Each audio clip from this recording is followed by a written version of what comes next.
such great hair that just, he pushes over and it stays, and it's so cool.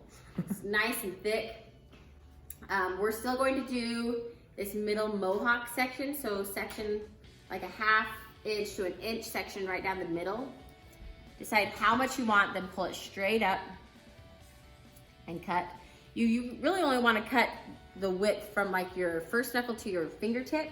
That's how much you can hold with tension. If anything that's like back in this knuckle area, it's going to fall through. So just try to not take super wide sections when you're cutting. We're going to cut on a diagonal. Comb this middle mohawk section to one side, and then use this diagonal and make the cut. Then do another little section, go all the way back, and just keep doing that until you've cut all of the hair.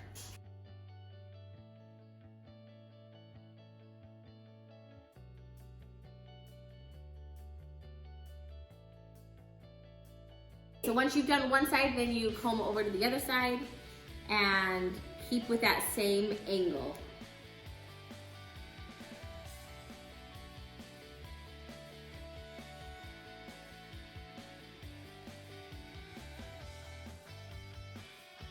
We've already cut the top with the scissors. We've already blended the sides, but how do you get this so it looks really good?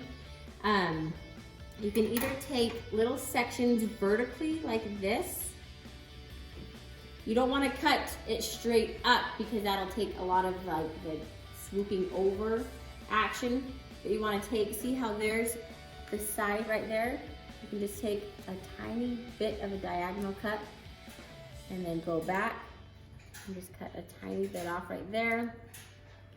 So that can be your first option to do, and that'll help get rid of that ridge. Like I said, you don't want to cut any of this hair. So go all the way back, doing those little vertical sections. And then I always love to use these texturing shears on this ridge. So basically do the same thing. Take your texturing shears, put them in, make a few little snips, and this will just take out like half the hair. So you can see how much thinner that is right on that end. And obviously with not as much hair, it won't be as bulky right there on that ridge. So come right there, take little vertical sections back. This will really help with this style of haircut. And then if it gets too short, I always like to put my comb in and kind of just run it up like that, making sure there's not any bulky areas in this haircut.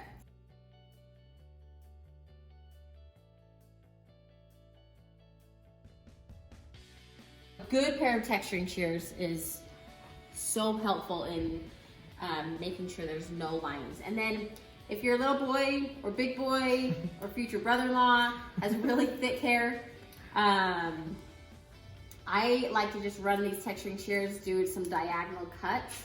This will just help style better. There's no reason to have so much hair on the top of their heads. So just get some of that hair out with these texturing shears. It'll make it so much easier for everyone involved.